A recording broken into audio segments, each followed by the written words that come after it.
নমস্কার বন্ধুরা, ছোটদের পুরাণ কথা চ্যানেলে সকলকে স্বাগত। বন্ধুরা, আজকে আমি পুরাণ কথা বলবো না। আজকের 11ই আগস্ট আমাদের বাঙালি তথা ভারতীয়দের একটি দুঃখের দিন। আজকে ক্ষুদিরাম বসুর ফাঁসি হয়েছিল আজকের দিনে, তাই আজকে আমি ক্ষুদিরাম বসু সম্পর্কে বলবো। এখন আমি বলবো তার নাম ক্ষুদিরাম হলো কেন।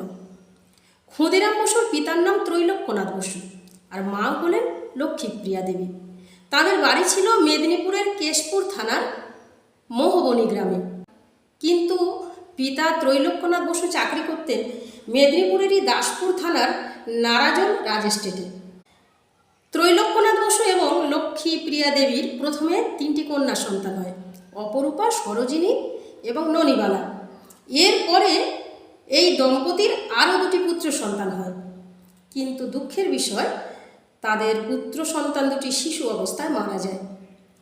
তখনকার দিনের কুসংস্কার অনুযায়ী বলা হতো যে পরিবারে পুত্র সন্তান নেই সেই পরিবার অপয়া, মানুষ সেই পরিবারকে ঘৃণার চোখে দেখত, বদনাম করত।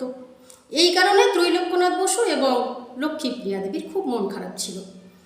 লক্ষ্মীপ্রিয়া দেবী একবার পুনরায় পুত্র কামনায় ওই হব্বিপুরের সিদ্ধেশ্বরী কালী মাতার মন্দিরে হত্যা দেন। হত্যা দেওয়ার 3 দিনের মাথায় তিনি স্বপ্নাদেশ পান যে তার একটি পুত্র সন্তান হবে। তিনি গৃহে ফিরে আসেন। ঠিক 1 বছরের মাথায় 1889 সালের 3রা ডিসেম্বর, দিনটি ছিল মঙ্গলবার, সন্ধে 5টার সময় লক্ষ্মীপ্রিয়া দেবী একটি পুত্র সন্তানের জন্ম দেন। পরিবারে আবার পুত্র সন্তানের জন্ম হয়েছে, সবার খুব আনন্দ, কিন্তু মনের মধ্যে তাদের সংশয়ও ছিল। তৎকালীন যুগে কুসংস্কার ছিল যে কোনো মায়ের যদি পরপর কয়েকটি সন্তান মারা যায় তাহলে পরবর্তী সন্তানও মারা যেতে পারে। তাহলে তার প্রতিবিধান কি?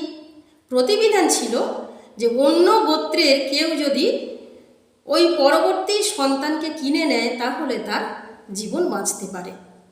এই কুসংস্কারের বশবর্তী হয়ে ত্রৈলোক্যনাথ বসু এবং লক্ষ্মীপ্রিয়া দেবীর বড় মেয়ে অপরূপা দেবী, যিনি ক্ষুদিরাম বসুর থেকে বয়সে 12 বছরের বড় ছিলেন, কিন্তু তৎকালীন নিয়ম অনুযায়ী তার বাল্যবিবাহ হয়েছিল, সেই বিবাহিত অপরূপা দেবী ভাইকে 1 মুঠো খুদের বিনিময়ে মায়ের কাছ থেকে কিনে নেয়। খুদের বিনিময়ে তিনি ভাইকে কিনেছিলেন, তাই তিনি তার পুত্র সম এই ভাইটির নাম রাখেন ক্ষুদিরাম।